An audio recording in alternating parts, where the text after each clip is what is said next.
اگر آپ بھی کاروبار میں بے پناہ برکت اور کسٹمر کا اندھا اعتماد چاہتے ہیں تو بزنس کا یہ نبوی فارمولہ جان لیں جو دنیا کی کوئی یونیورسٹی نہیں سکھائے گی۔ سورہ بقرہ آیت نمبر 261 کے ترجمے پر ذرا غور کیجئے۔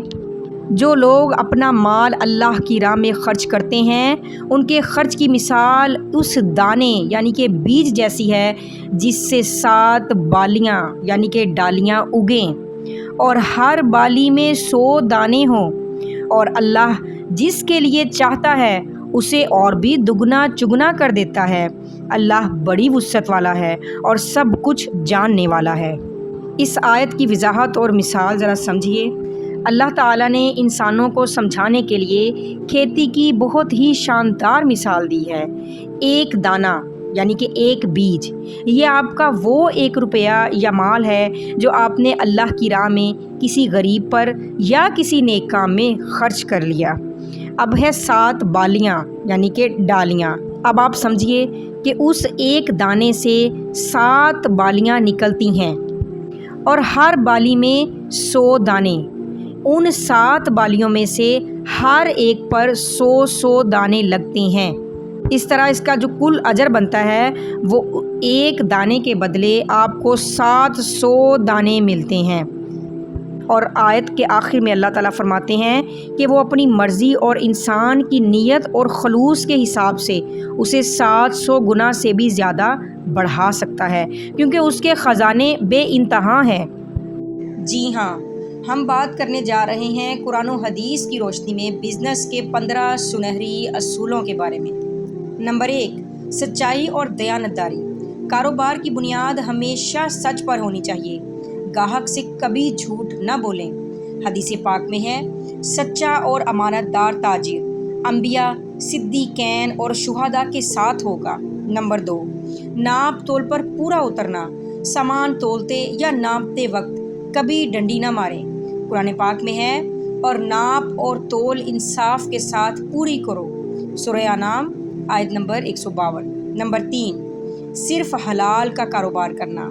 ایسی چیزوں یا خدمات کا بزنس کرنا جو اسلام میں جائز اور پاکیزہ ہوں۔ سورہ بقرہ آیت نمبر 168 میں اللہ تعالیٰ فرماتے ہیں، اے لوگو، زمین میں جو کچھ حلال اور پاکیزہ ہے اسے کھاؤ۔ نمبر 4، سود سے مکمل پرہیز کرنا۔ سود کاروبار کی برکت کو جڑ سے ختم کر دیتا ہے، اس لیے ہر قسم کی سودی لین دین سے دور رہیں۔ قرآن پاک میں سورۃ بقرہ 275 میں اللہ نے فرمایا، اللہ نے تجارت کو حلال کیا ہے اور سود کو حرام۔ نمبر 5، دھوکہ دہی اور ملاوٹ سے گریز۔ گاہک کو کوئی خراب چیز اچھے داموں بیچنا یا ملاوٹ کرنا سخت منع ہے۔ صحیح مسلم میں ہے، جس نے کاروبار میں ملاوٹ کی یا دھوکہ دیا وہ ہم میں سے نہیں۔ نمبر 6، باہمی رضامندی۔ سودا کرتے وقت دونوں فریقین کی خوشی اور رضامندی ضروری ہے، کسی پر دباؤ نہیں ہونا چاہیے۔ سورۃ نساء آیت نمبر 29 میں اللہ تعالیٰ فرماتے ہیں، ایک دوسرے کا مال ناحق طریقے سے نہ کھاؤ سوائے اس کے کہ تمہاری باہمی رضامندی سے تجارت ہو۔ اصول نمبر 7، معاہدوں اور وعدوں کی پاسداری۔ جو بھی کاروباری ڈیل یا ڈلیوری کا وقت طے کریں اسے ہر حال میں پورا کریں۔ سورۃ مائدہ آیت نمبر 1 میں اللہ تعالیٰ فرماتے ہیں، اے ایمان والو، اپنے معاہدوں یعنی کہ عہد و پیمان کو پورا کرو۔ اصول نمبر 8، رویے میں نرمی اور سخاوت۔ سخت مزاج تاجر سے لوگ دور بھاگتے ہیں۔ گاہک اور سپلائر دونوں کے ساتھ نرمی کا رویہ رکھے۔ صحیح بخاری میں حدیث ہے، اللہ اس شخص پر رحم کرے جو بیچتے وقت اور خریدتے وقت اور اپنا حق مانگتے وقت نرم مزاجی اختیار کرتا ہے۔ اصول نمبر 9، ذخیرہ اندوزی کی ممانعت۔ مارکیٹ میں مصنوعی قلت پیدا کر کے قیمتیں بڑھانے کے لیے مال چھپا کر رکھنا گناہ ہے۔ صحیح مسلم کی حدیث ہے، ذخیرہ اندوزی صرف وہی شخص کرتا ہے جو گناہ گار ہو۔ اصول نمبر 10، لین دین کو لکھ لینا۔ بعد میں کسی بھی قسم کے جھگڑے یا غلط فہمی سے بچنے کے لیے ادھار اور کاروباری معاہدوں کو لکھ لینا چاہیے۔ سورۃ بقرہ آیت نمبر 288 میں ہے، جو کہ قرآن پاک کی سب سے طویل آیت ہے۔ اسی بارے میں ہے کہ جب تم آپس میں ادھار کا معاملہ کرو تو اسے لکھ لیا کرو۔ اصول نمبر 11، ملازمین کی اجرت وقت پر دینا، اپنے ورکرز اور سٹاف کا خیال رکھنا اور انہیں ان کی محنت کا صلہ فوراً دینا۔ ابن ماجہ میں ہے، مزدور کو اس کا پسینہ سوکھنے سے پہلے اس کی مزدوری دے دو۔ اصول نمبر 12، مال کا عیب واضح کرنا، اگر پروڈکٹ میں کوئی خرابی یا نقص ہے تو اسے چھپانے کی بجائے گاہک کو بتا کر بیچیں۔ حدیث پاک میں ہے، کسی مسلمان کے لیے یہ جائز نہیں کہ وہ کوئی ایسی چیز بیچے جس میں عیب ہو اور وہ اسے گاہک پر واضح نہ کرے۔ اصول نمبر 13، جھوٹی قسمیں کھانے سے پرہیز، گاہک کو یقین دلانے کے لیے بار بار اللہ کی قسمیں کھانا کاروبار کی برکت کو مٹا دیتا ہے۔ صحیح بخاری کی حدیث ہے، قسم کھانے سے مال تو بک جاتا ہے لیکن کاروبار کی برکت مٹ جاتی ہے۔ اصول نمبر 14، زکوٰۃ اور صدقہ کی ادائیگی، اپنے منافع میں سے غریبوں کا حصہ نکالیں تاکہ مال پاک ہو اور اس میں اضافہ ہو۔